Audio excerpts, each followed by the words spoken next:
Inside our studios, this is the Colts Blue Zone podcast. I'm Dave Griffiths. Thanks for joining me. It's not your usual setup this week. I'm giving Mike Chappell and Matt Adams the week off, and I figured you would like to actually hear from the newest Colts themselves. It's been an active early few weeks of free agency for the Horseshoes, as Chris Ballard has delivered on a few of his offseason promises. Chief among them, bringing in competition for Anthony Richardson at quarterback.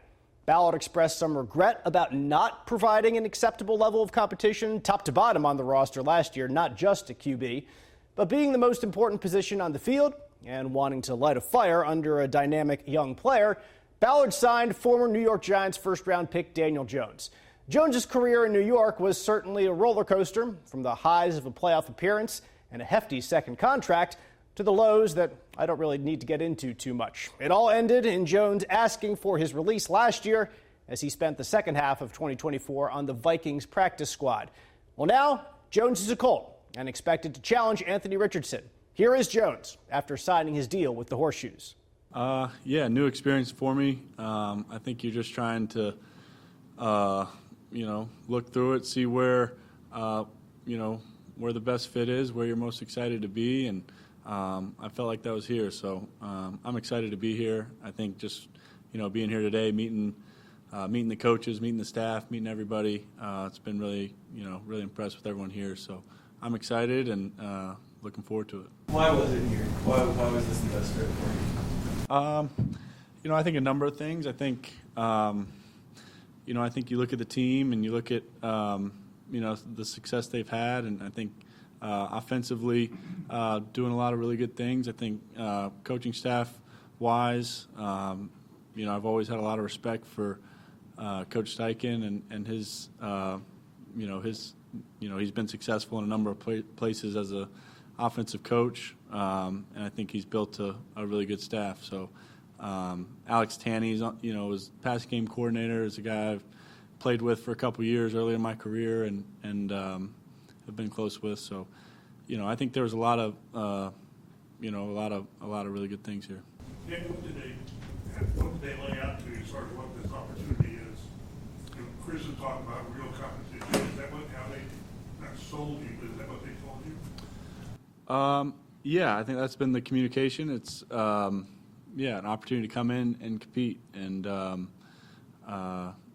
looking forward to that. I think I've had a lot of fun. A lot of respect for Anthony watching him. I think he's certainly a talented young player, and I think the competition aspect of it brings out the best in everybody, and I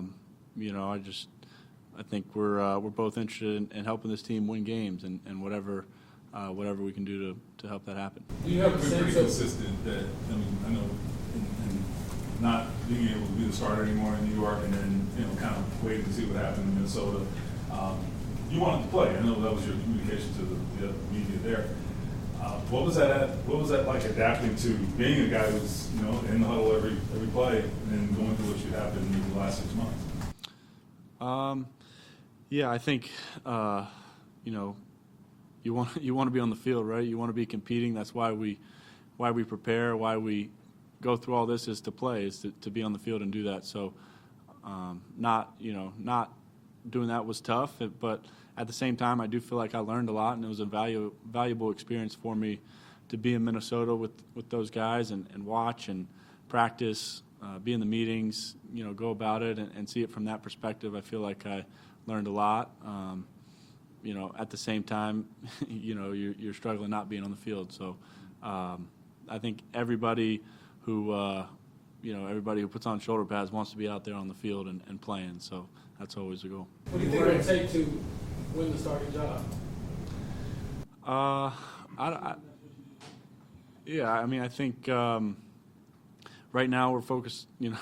It's I just signed, and at this point we're. I got to learn the system and catch up.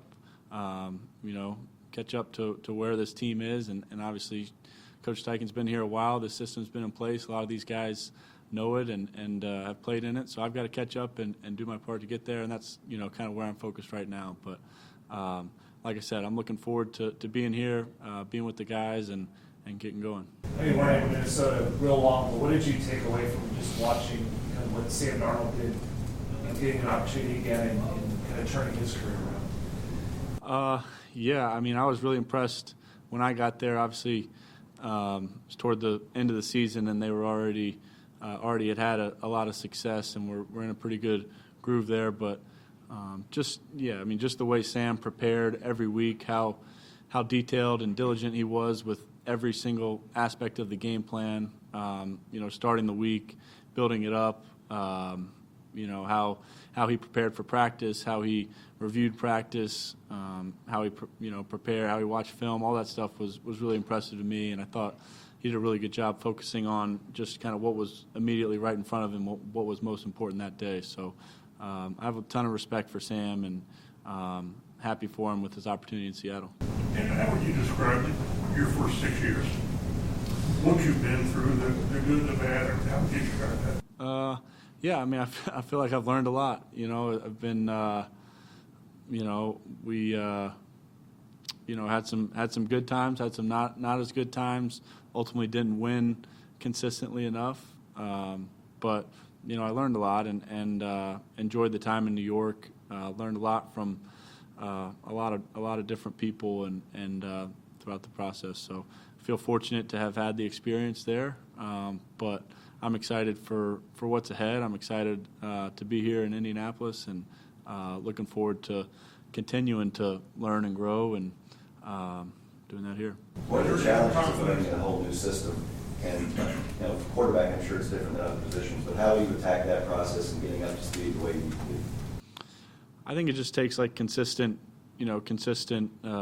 effort at it and time and going through it. So I think the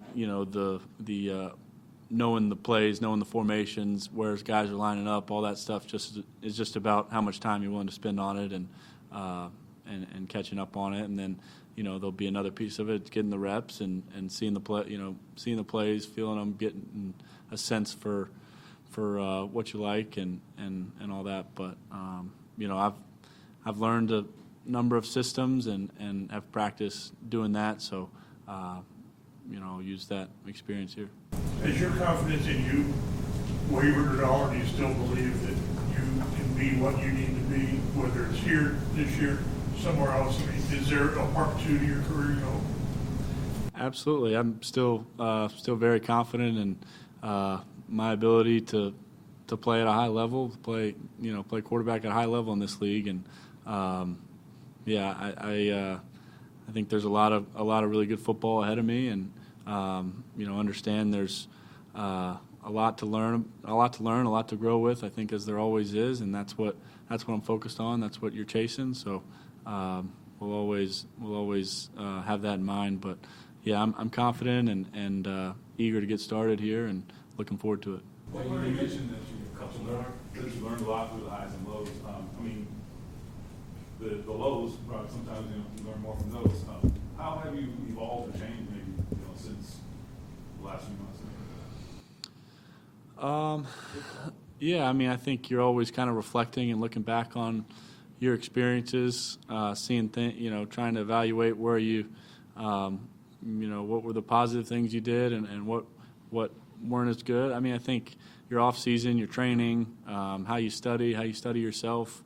I think you're always tweaking that kind of stuff and seeing where you can get more efficient or where you can put a little bit more time or a little bit less time so I think that's something you work on. I think you're always thinking about throughout the season how you prepared, how you how you watched film, how you practiced, all those things. So I've learned a lot, and I think you'll always continue to learn.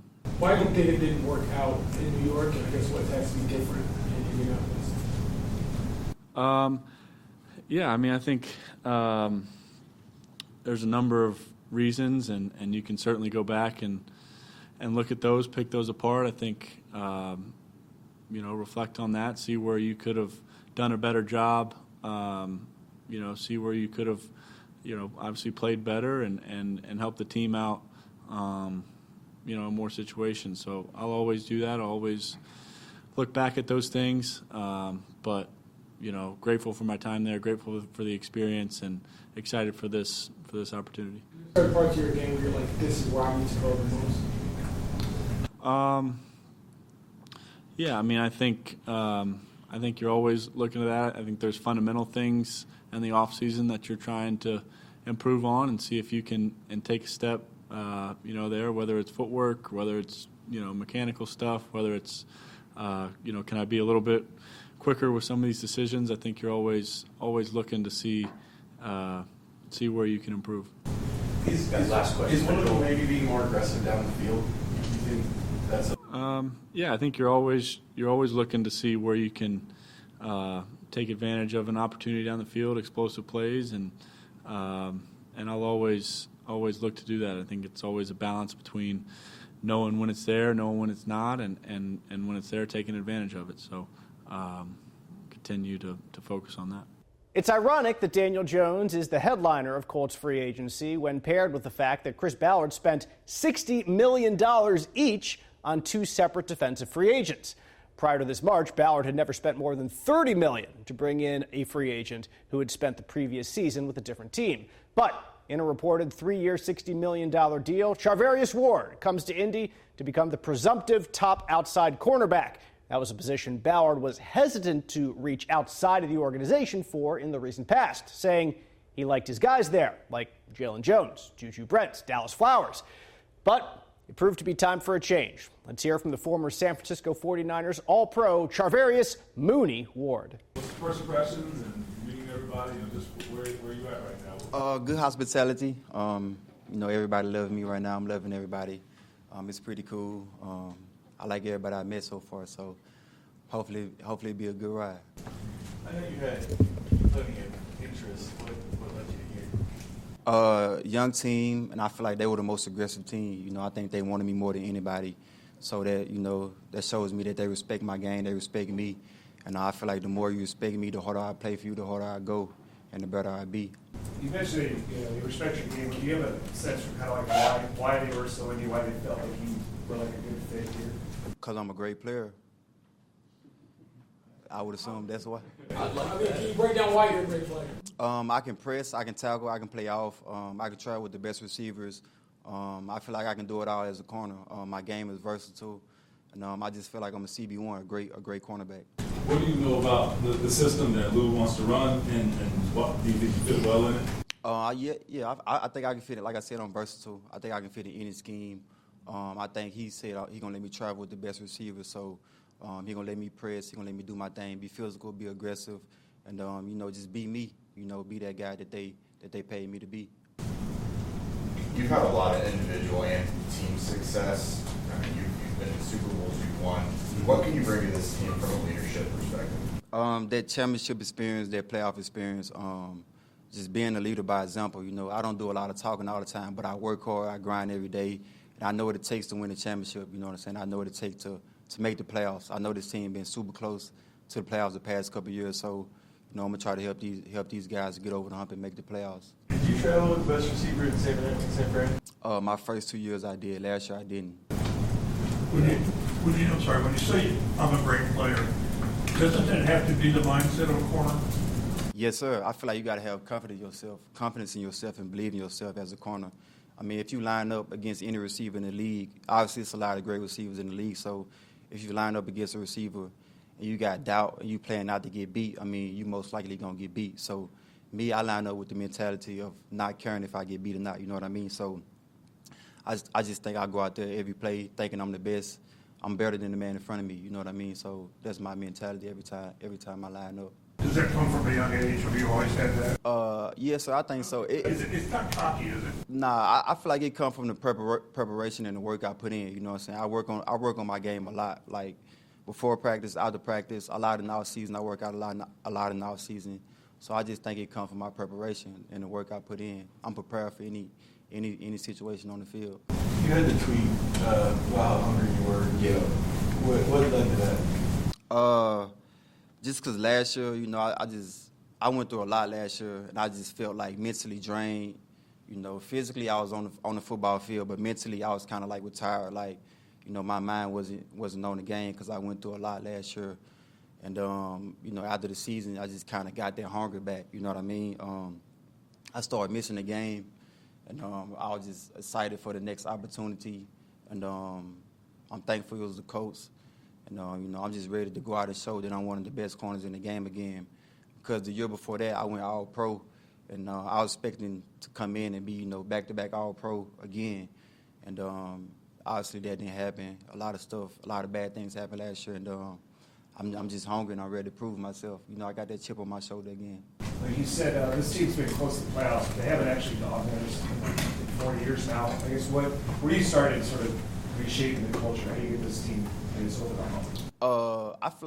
I feel like it's pretty close. I think they got a good culture, but like I said, just bringing the experience of winning in the playoffs, and just like going all pro. Maybe I can elevate the guys in my room, all the guys in the DB room. You know what I'm saying? And maybe they can impact a linebacker, and maybe a linebacker can impact a defensive lineman. You know what I'm saying? It's a trickle down effect. You know what I'm saying? I impact one guy, he impact another guy, and it helps the whole team. Speaking of that, do you know Cam Bynum at all? Have you talked at all with him since you guys both signed? No, I haven't talked to him yet, but I'm pretty sure I'll talk to him soon. I don't know him personally, but I know he's a ball hawk and he's a pretty good dancer. So I look forward to being his team. I look forward to being his teammate, man. He seems like a real fun guy, and he got a lot of talent. Like, he a ball hawk. He always in the right spots at the right times. Had a lot of interceptions the past couple of years. We played him last year. He had 2 interceptions, I think, in Minnesota against us. So definitely look forward to being his teammates. He seemed like a pretty fun guy. What kind of secondary do you think this could be, and what kind of impact will that have on the quarterback? Do you think all 4 of you guys? I think we're gonna have a playmaking secondary. Obviously Kenny a ball hawk as well. I'm trying to elevate my game, continue to get better and better, become a ball hawk too. So hopefully we can force a lot of turnovers and be one of the best secondaries in the league. I think getting the ball gonna win you some games, and if we have 5 guys that can do that, that's gonna be major for our defense and the whole team. When you have a safety like Bynum, as you said, that you know where he's gonna be, does that allow you? Yeah, definitely, man. I hate a safety that's not in the right spot at the right time, man, or that's not where they're supposed to be. That happened to me a couple times in my career, man, and I'd be pissed off at them. But hopefully, I can trust Scott and Bynum to be where they need to be, and I'm pretty sure they will be. What have you learned about this team from Samuel Womack so far? I haven't talked to Sam much. I'm going to see him tomorrow because he lives like 20 minutes from me. So I'm going to his house, and we're gonna talk a lot about the scheme. Well, it's a new defense, so he probably don't know the scheme yet. But just talk to him about the city, the team, the coaches that's been here, and I'm pretty sure I get a good feel of everything from him, hopefully. How would you describe just the journey to get to this point? I mean, you come from a unique path, community college and undrafted, and talking about being all pro, and obviously signing a contract. It's come from like a lot of hard work. I always believed in myself since I was a kid.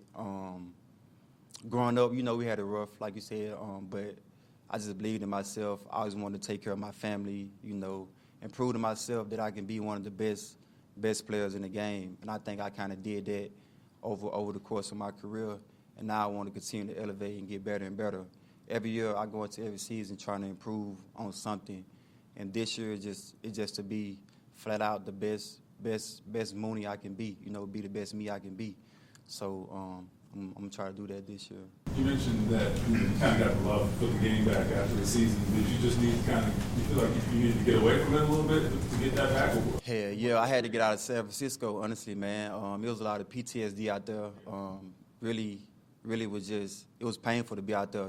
Mentally every day it was draining. It took a lot in me to go back to San Francisco. Only reason why I went back because I thought we was going to, we had a good team our first 2 years in San Francisco, so I thought we was going to turn it around, and we didn't. So I just knew I thought we had a chance to make it to the playoffs, and I want to go, be there for my brothers, help my teammates out. But definitely, man, had to get out of there, man, because it was hard every day. Like I said, mentally, I was in Texas with my family. Physically, I was in Santa Clara with the 49ers. So it's just not, you got to be where your feet are, and I wasn't where my feet was last season. So you needed a fresh start.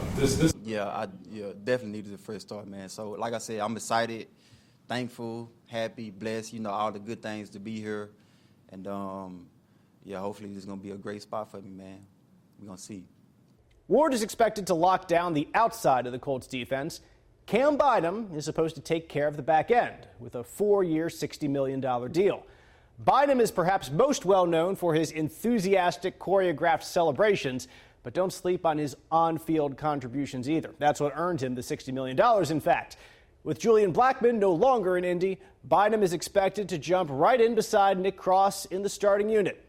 Time to listen to what the former Minnesota Viking had to say. Tell us on your first impressions and just kind of how did you end up here? Sure you had that opportunity. Yeah, we'll start first impressions. I love it so far. From the way they flew me here on a private jet for my first time, so I was acting like a little kid on there, doing a little photo shoot on there with my family, drinking orange juice. But yeah, just taking it all in. I think just the way that it's a family-ran organization, that's the first thing that I learned when I started, researching and talking to other guys, talking to Stephon Gilmore. He's one of the guys I reached out to just ask during the process of like, okay, what did you think about it? He said, for your type of personality, you're a family person, you're laid back, I think that's a place for you. And that's the first thing I saw when I got here, just how tight-knit everything is, how really just personable everybody is. That's something that stood out to me so far. And just my journey here was really going through the free agency thing. They reached out, and you could just tell that it was a team that was aggressive, and just the way that, you could tell when certain people truly want you. And just talking to my agent and everything, this is one of the places that they're really eager to get me. And also for me, hearing a lot of good things from, like I said, Gilly, my boy Shegu, came with me to the Philippines a few weeks ago and before free agency started, and that's something super random, but just hearing about it from him even before we knew this place was an option.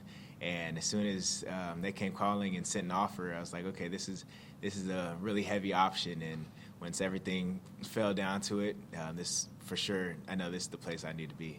You bring a lot of personality and flamboyance, which I'm sure that's attractive to the team. But as a player, what do you bring and what do you hope to bring? Versatility, leadership. I think just everybody sees all the the celebrations, everything that goes viral in the media, but a lot of people don't see the work behind it. I pride myself on being one of the hardest workers in the room, putting in so much extra work, being a leader, leading by example, not a super rah-rah guy, but somebody that's always going to be consistent, being in the right spots on the field, but also off the field, being somebody that's really locked in the meeting room and keeping my head down, focused during the week. It doesn't seem like it because obviously I'm really out there in the media on Sundays, but during the week, I'm locked in because I want to be able to earn those moments to be able to have fun on the field on Sunday. So I think me as a player, versatility, somebody that's consistent, being in the right spots, being able to cover, being a former corner, comfortable in space, and somebody that's just always going to be able to get the ball. First and foremost, it's always about the ball.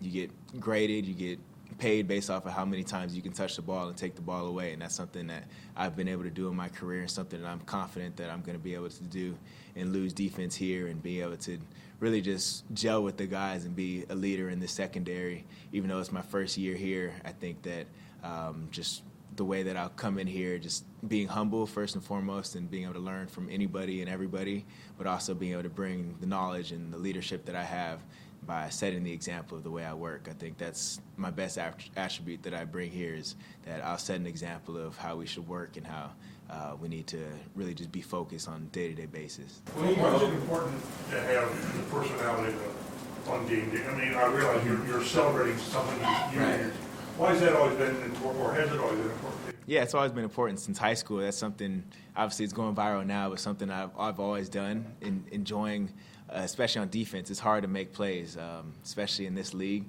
So when you do make a play and when you know that you put in so much work during the week, it's like, why wouldn't you take that time on Sunday when you do something great? You have to celebrate it. So being on a defense, I think that you have to bring that energy to the whole team. And I think if the defense is having fun flying around and you're making plays, you have to celebrate, and you only celebrate if you're making plays. So it's like a two-way street. A lot of people think you're just dancing for no reason, but in reality, if you make a turnover, you get a turnover, you get a reason to have that fun. So I just think that it's something that brings an extra energy and extra light to this team that really is contagious to special teams, contagious to the offense, and that leads to wins, because we all know the stat. If you take the ball away, you win the turnover margin, you win the game 9 times out of 10. So I think that's something that is a big deal when people don't think about it, but the energy of a team and the whole stadium, momentum is a real thing. So I think that creates that in itself.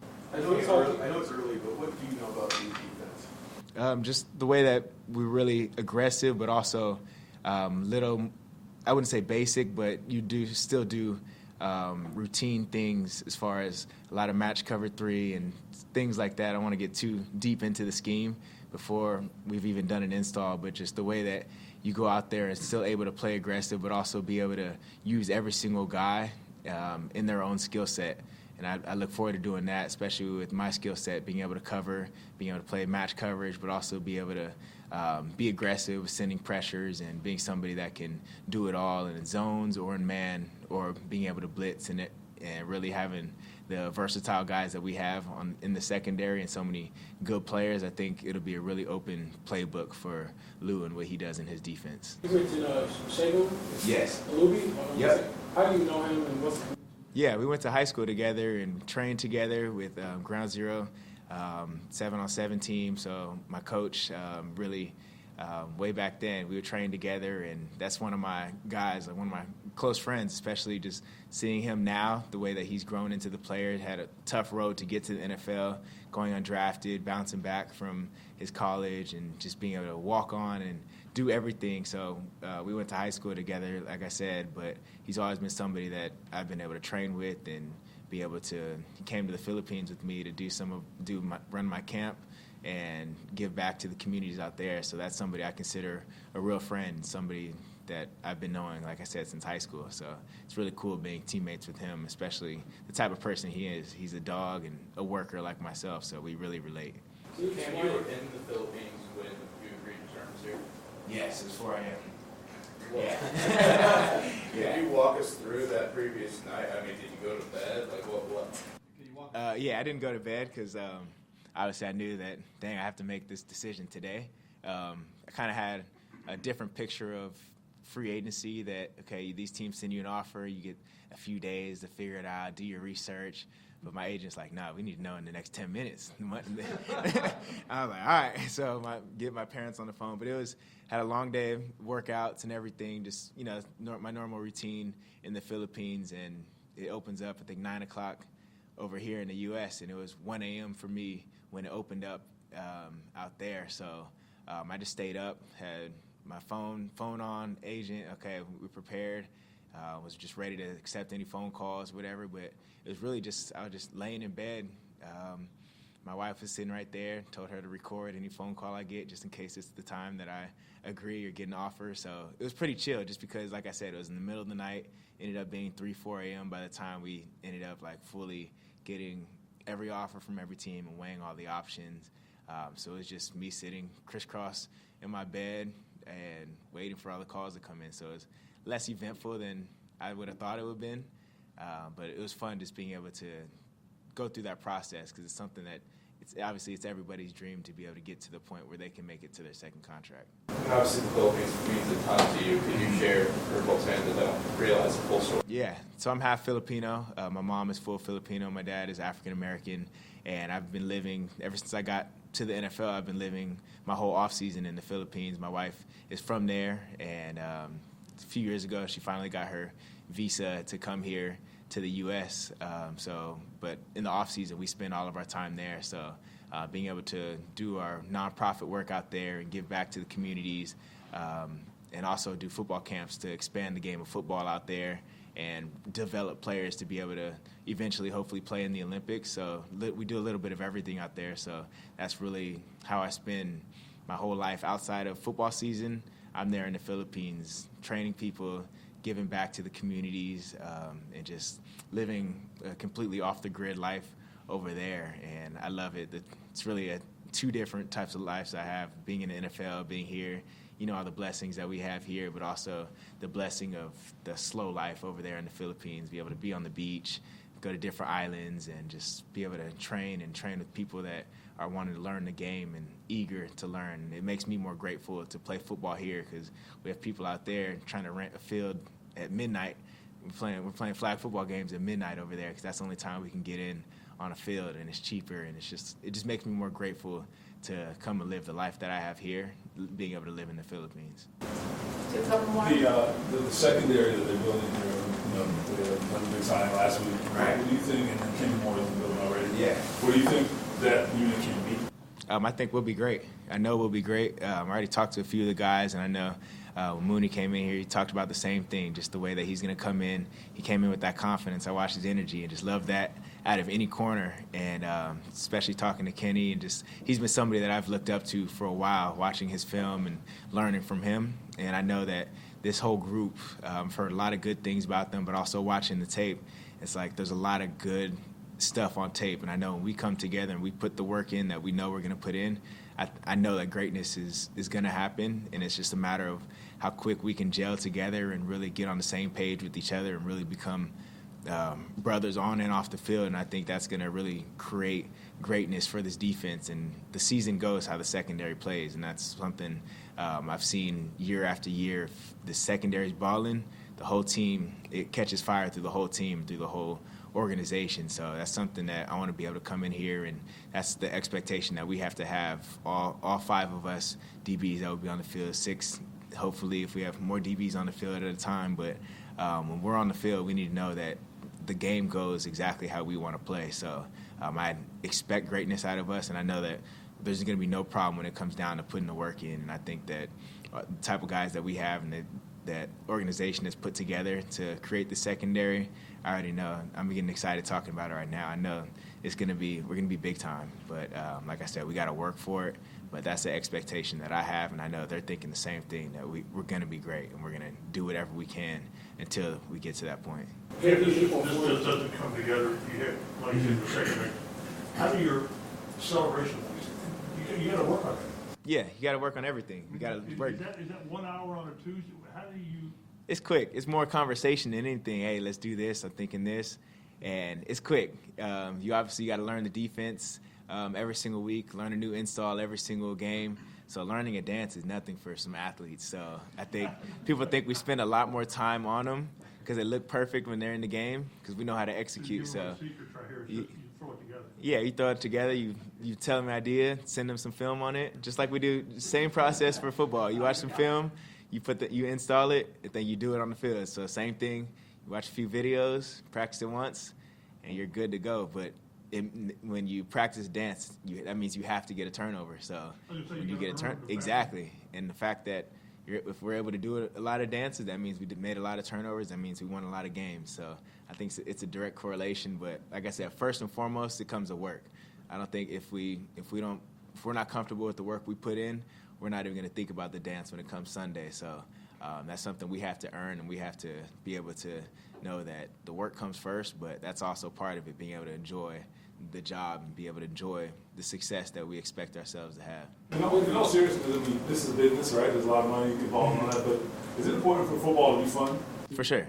It's a game. It's a kid's game. I think people need to enjoy this, realizing that we're one of the 1% of the people that are blessed enough to have the talent, have the health, to be able to play in the NFL. So if you're not enjoying every single day, if you're not coming to the building excited to come to work, then this might not be for you, or it might not last very long, or you might have a miserable time being here. So I think just being able to enjoy it, and especially take the stress off of game day, being able to realize you earned your route, you earned your way to get to this game, to get to Sunday. You put in the work during the week, and if you can have fun on the weekend, why not? If you can play well enough to earn a celebration, to earn the fun that you're having, then why not? You worked hard, you put the work in, so why not reward yourself by being able to really celebrate something that you were able to do right? Because every single play you make is something that you saw on film, that you had to physically put the work in to earn that play. So if you're just letting those times go by and you not really enjoy that, you're not getting everything you can out of being in the NFL, and especially on the other side of it, fans love it, and it brings the fan base together, turns the building up. Now the offense can feed off the energy that we have from taking the ball away. Special teams are going to go out there and do their thing and turn up for the one play they have. So I just think it lights the whole team on fire, and I've seen it firsthand and what it can do for a team. And even talking to other players around the league saying, man, I wish we were like this. I'm like, do it. It's like, enjoy the game, enjoy what you're blessed by God to be here with. So I just think that it's something that, for me, it's a necessity. We talked about in my former teams, we talk about we're on film, if you're not celebrating your teammates' good play, it's almost a fine. Like it's a big deal if you're not celebrating your success, because this is the NFL. People are getting paid millions of dollars to make you look bad. So if you can do something positive, you better celebrate it. Let's see, because I'm curious about this. We got a lot of people here, so we've asked you a lot about yourself, but what did they mean to you? And I guess if you can go down the line if you want to, but just what does the person mean to you and how do they help you? Yeah, my family, starting with my wife over there, just being able to be the person that's here with me back there, just through every single day of my life, now especially, just being able to really be my supporter, the person that I go home to and have a good day or bad day, get the same energy from her of just somebody that's going to always support me no matter what. All my siblings that helped me get here, 4 siblings, so there's 5 kids total. So just people I grew up with that pushed me, that are my reason why I go hard, because I want to provide for us. And my 2 parents, mom and dad, just the people that were able to really sacrifice. My dad going to work every single day so my mom can be able to stay home and raise us, and so she didn't have to work, so she can be able to take care of all 5 kids and take me to my workouts. And then my trainer, the guy, Coach Brown right here, the guy that found me. I played for a 7-on-7 team, the one I mentioned earlier, Ground Zero 7-on-7. And he saw me having a terrible tournament back when I was 5th string JV, giving up 5 touchdowns, 1 tournament, 5th string on JV my sophomore year. He said, see me at 5 a.m. tomorrow, and we'll get you to college. And showed up. I hated him for years, but he taught me how to be a technician, taught me how to approach the game the right way. We didn't work out with the football for years. It was all rhythm work, technique, everything. He said, you're not going to be able to pick the ball off until you can master your footwork, until you can get the technique to put yourself in position to make a play. And that's something, so I've been training with him since sophomore year of high school, and I couldn't sign with this team without having him here. So he's been a key to my success, and somebody that a lot of people get to the NFL and find new trainers because they're popular, but it's been my guy since day one that found me and told me, you show up, you'll be great. And I'll go a little longer, funny story. His daughter was like, why you keep showing up? This kid's trash. He said, because she would come with him to all the workouts. And he would say, I'm going to show up as long as he shows up. He keeps showing up, I have to show up. And both of us kept showing up 5 a.m. before school every single day. Then right after school, right after practice, go for a night workout, do the same thing. This is years in the making, 5 a.m.s. And through high school, I come home from college. He flies up to college to come train me. Same thing. He comes to the Philippines, out to the Philippines to train me, run my camps and everything. So he's been with me every part of the way. And he gets a long speech, but this is a football thing, so I had to give you guys the long football speech. But I could have given a long speech for every person in my family that's been here. But just my support system means everything. And but first and foremost, my faith in Jesus. My parents gave me that foundation just to really take my faith serious and really have a personal relationship with the Lord. And that's something that's driven me just through my whole life, being able to keep my head straight and stay humble and keep me grounded in that. Because I think if you don't have that, then none of this stuff would be, I don't think I'd be here. I know I wouldn't be here without it, but I wouldn't be able to enjoy it as much because I'm so grateful, because I know what life could be without it. So, yeah. Everybody enjoyed the jet flying over. Oh yeah, we are all. Extra orange juice, please. Extra cookies. It's for free. We took everything. Then they had Filipino food on the. They had a Filipino menu on the plane. So I'm like, I'm home. they know me. They did their homework. Exactly. We can't do it. So this is the one and only we get. So we better take advantage. Need a few more contracts to get one. Yeah. Thank you, everybody. Appreciate you guys. Though Bynum and Ward are top billing in secondary additions in free agency, don't forget Cory Ballentine. He came into the league in 2019 with the Giants, and after spending time with both the Jets and the Packers in more recent seasons, Ballentine is joining the Colts. He's listed at 5'11", 196 pounds. That doesn't really fit the typical build of Chris Ballard's outside cornerbacks that he wants. He may be more on the mold of a nickel, like a Kenny Moore and Sam Womack. Either way, perhaps some special teams role is in store as well for Ballentine, who played in 15 games and had 6 tackles for the Packers last year. Cory Ballentine now, after joining the Colts. How did this, did you think this is where you might end up, and why, if at all, was this a good spot for you? I had no idea where I was going to end up. But I already talked to, the general manager just now, and he had already known about me, and we talked about kind of how, I had some familiarity with some of the coaches already on the team, and he thought it would be a good fit for me. And, I'm always up for any challenge that's put in front of me, so I'm looking forward to it, looking forward to the opportunity.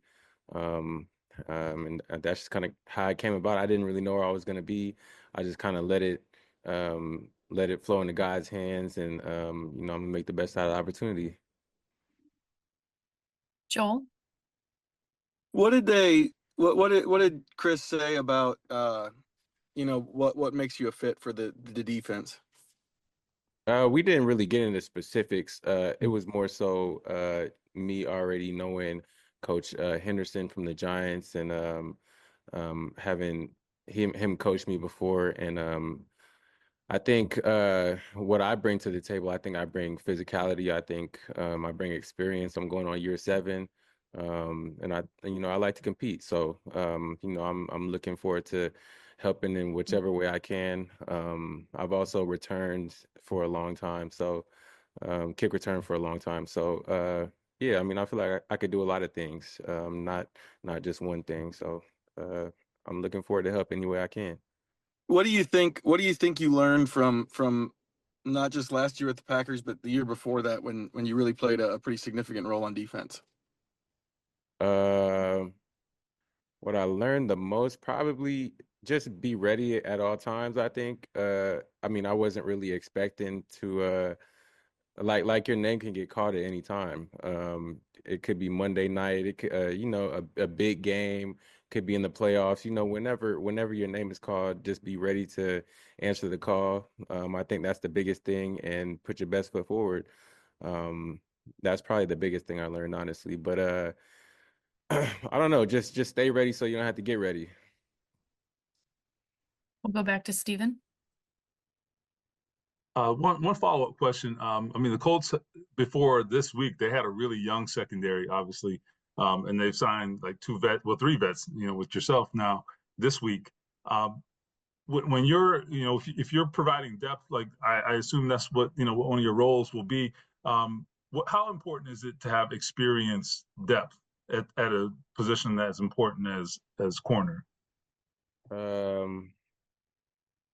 I think it's important to have depth everywhere, but I think as a corner, having experience, knowing kind of what's going to come ahead. I've played in enough games to kind of know what's going to happen on if I just randomly get thrown in there. I know it's going to happen, or I know kind of where I need to fit within the defense. I know.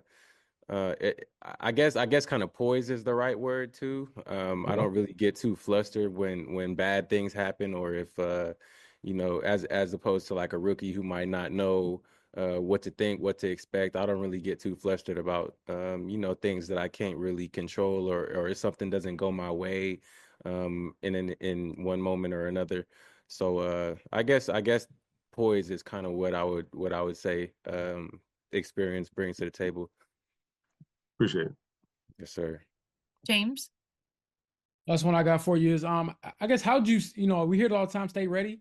How did you stay ready in 2023 when you didn't get a chance to like play in the game? And, I guess, what did that take for you to, I guess, be that mature and just, I guess, stick with this dream, stick with this grind?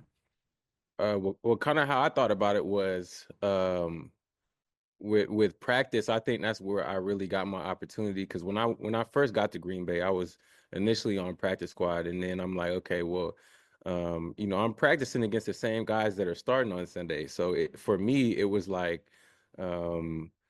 it was just as good of work as playing in a game. And I'm in practice, I'm punching the ball out. I'm doing all of that, the little things that I would be doing in the game, if I was starting at the time. So I feel like that kind of helped me get my opportunity to get activated on the 53 and work my way into the defense and, continue to rise from there.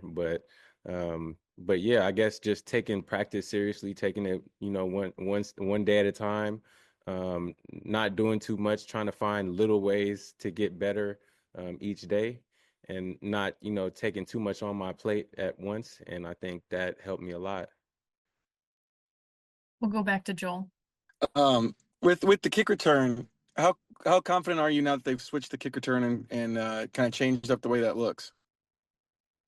I don't think that's changed my confidence at all. I think it's a different challenge. When I was in Green Bay, I was mostly the off returner because we had an all-pro kick returner. So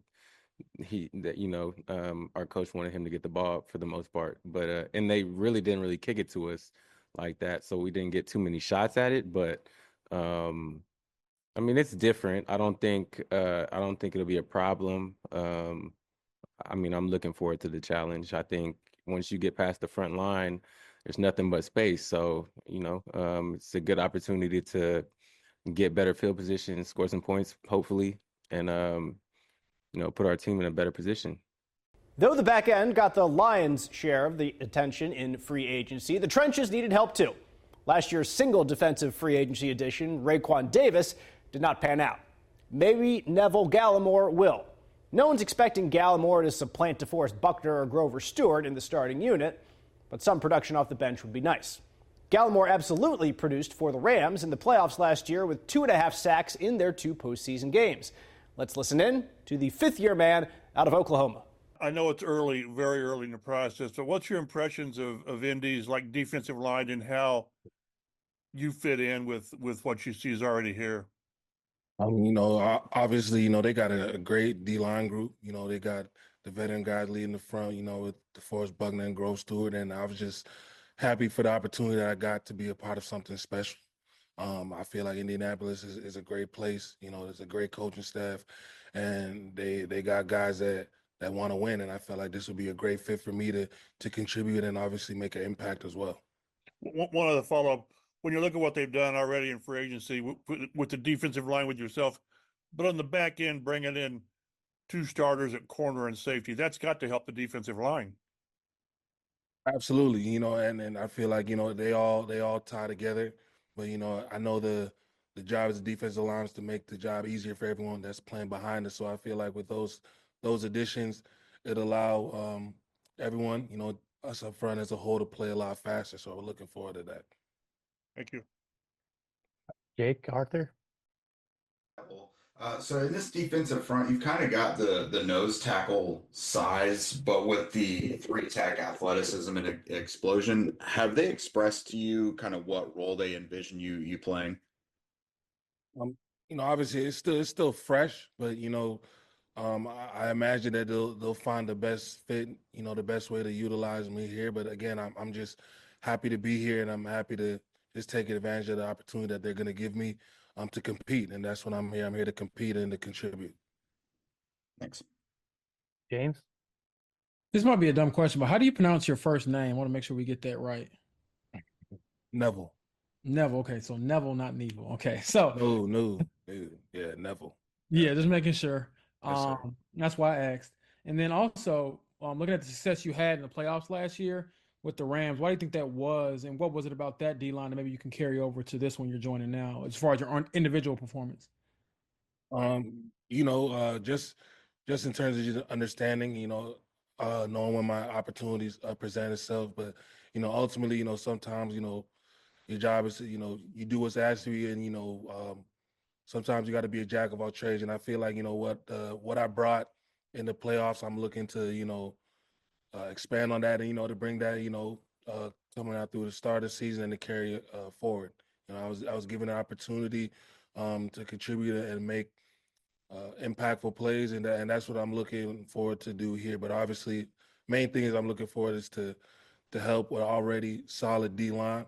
I'm coming here to make this D-line better, make this team better, and obviously just to add to what they've already built. One quick follow-up. I know you mentioned the jack of all trades. So I guess how would you describe your game for those who may be unfamiliar, like the new fan base and things?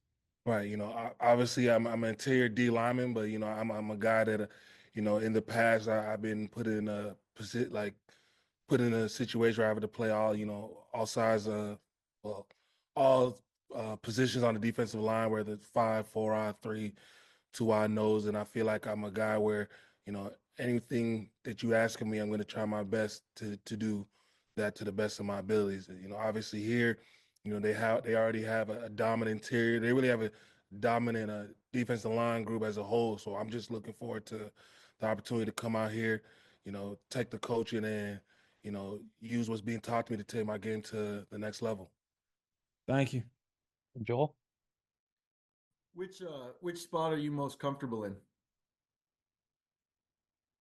Again, doesn't really matter to me. 3 tech, nose. Again, wherever I'm being asked to, that'll be my new comfortable spot. And I feel like at this level, at this point, you got to be ready. If coach needs you to be somewhere, you got to be able to perform. So I feel like that's kind of the biggest asset. If wherever the coaches need me to be at, I'm going to do my best to make sure I'm prepared and play to the best of my abilities according to what's needed to me.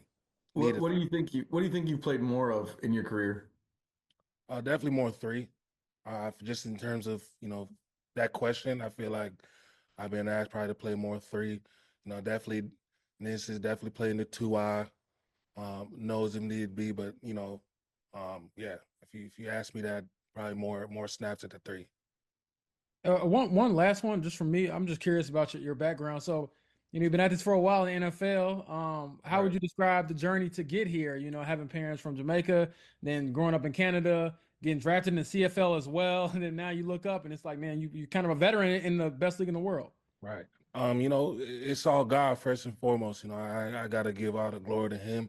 But it was just the want to. I felt like this was an opportunity. I always looked at this game as something that I was passionate about, something that I love, and something that I always feel like that my best football was still and it's still ahead of me. And I felt like this game is giving me an opportunity to express that. It's obviously provided me with, it's brought me to places that I never thought I could have been. And, obviously I got 2 Jamaican parents, both my brothers born and raised in Jamaica. Obviously the journey, it wasn't slight, but it was meaningful. So I feel like this kind of added to that, and I'm really just grateful, man. It's been a part of the journey, but it's not the end of the journey. Sure. Jake? Yeah, so you've got some playoff experience at this point in your career. The Colts were very intentional about adding, some guys with that experience as well as competition overall to the roster. From those teams you've been on, what would you identify as like some non-negotiables that the team has to have in order to get into the postseason? The things that I've just through my experience, obviously it's the want to, it's the effort, and it's the camaraderie. I feel like the teams that have always been able to, to play past the regular season, there's been a connectivity amongst players and coaches. I feel like that always has to carry over. But, it always starts with the guys in that room. And I feel like this team, this group, especially D-line, they have a great team, great players, and I feel like it's always something as simple, play game away, and I feel like this is the year where we can put everything together. I feel like we got all the pieces. The Indianapolis Colts, the history, the culture here it's always been great. It's always been amazing, and I feel like that's just probably what it takes. I feel like that's just what's gonna. Pardon me. I feel like that's what it's going to take for us to, to carry over that connectivity, everybody being on the same page, everybody wanting and demanding the same thing. I feel like that's going to pay dividends. Quite a few defensive additions, and I mentioned Daniel Jones on offense earlier, but the Colts also added a running back to the mix in Khalil Herbert. For his career, Herbert has absolutely been an explosive player, averaging 4.8 yards per carry over the course of 4 seasons in Chicago and Cincinnati. Herbert's best season came in 2022. He gained 731 yards on the ground, averaged 5.7 yards per carry, and scored 4 touchdowns that year for the Bears. Now, Jonathan Taylor shouldn't exactly be looking over his shoulder in fear, but there will be times when Taylor needs a quick spell, or Herbert comes in for unique packages designed for his specific skills. Here is Khalil Herbert, the newest Colts running back. What made this, the best pitch for you or the best place for you, and what did they, sell you on as your role here? I mean, they didn't really have to sell me on much. I like what they're doing here. I like the opportunity that's here. A great group of guys and, a great offense and great defense. So, we had joint practice 2 years ago when I was in Chicago, and you could just feel the energy here. So, I was just excited to be a part of that and feel like, I could come here and help out. So. How do you think it'll be teaming up with JT and just getting to watch him work up close and potentially joining him in the backfield? I think it'd be great. I've watched him from afar the last couple of years. He's been doing his thing, balling out. So just being able to, see it firsthand and, get some tips or tricks or whatever it is and, be able to add stuff to my game as well and, help everybody out on the team, I feel like will help us a lot. So. Joel? Were you looking for an offense like this one where they run the ball quite a bit? Yeah, definitely. That's an easy selling point, but no, definitely, a team that runs the ball well, uses a lot of the guys in the room. So, yeah. Chap? Yeah, when you come to a team, you've talked about JT. When you come to a team that's got a guy who's the guy, and you look at your role, I mean, you'll be there when needed. I mean, you push it. How does that work when you know that all things being equal, he's going to get his 20 carries a game? Yeah, I mean, I don't really know how it's gonna go. Obviously, it's up to the coaches, but just coming in here, trying to learn, trying to help, being there, being available, being a guy that could help and carry the load if something were to happen. Just trying to come in and bring what I can bring to the team, the field, whatever needed. So that's kind of how I look at it, and just being able to help any way I can. And when you look through the years, I mean, teams generally need that number 2 guy. Because they either need a break or they're going to get dinged up. So there should be a chance for a number 2 running back, right? Yeah, definitely. I mean, that's kind of how the game's been evolving. But, again, I just came here ready to play, ready to help, and that's kind of the opportunity I saw here. So. Thank you. Steven? Hey, congrats. So Khalil, for people maybe who haven't watched you, for fans who haven't seen a lot of you play, what would you kind of say defines or how would you kind of define your running style, I guess? I mean, I feel like I could do everything. Short yardage, outside, inside zone. I feel like I've been in part of offenses that have done it all. Catching the ball out of the backfield, pass pro. I've been asked to do it all, and I feel like I could do it well. So, yeah, that's pretty much it. I feel like I could do anything and help out anyway, so yeah. Now, free agency is still open, though most of the biggest names are accounted for all across the league. No doubt some impact players remain out there. Nevertheless, the Colts' biggest additions from here on out will likely come in the NFL draft at the end of April. You can listen to the Colts Blue Zone podcast every week. Subscribe via Apple, iTunes, Google Play, wherever you get your podcasts. We appreciate you watching us on YouTube and on Fox 59 Now as well. You can read all of Mike Chappell's work online at fox59.com and cbs4indy.com. Follow Mike on Twitter at mchappell51. Matt Adams is at Statamatti. I'm Dave Griffiths at DaveG_sports. Thanks for joining me, and we'll see you next week on the Colts Blue Zone podcast.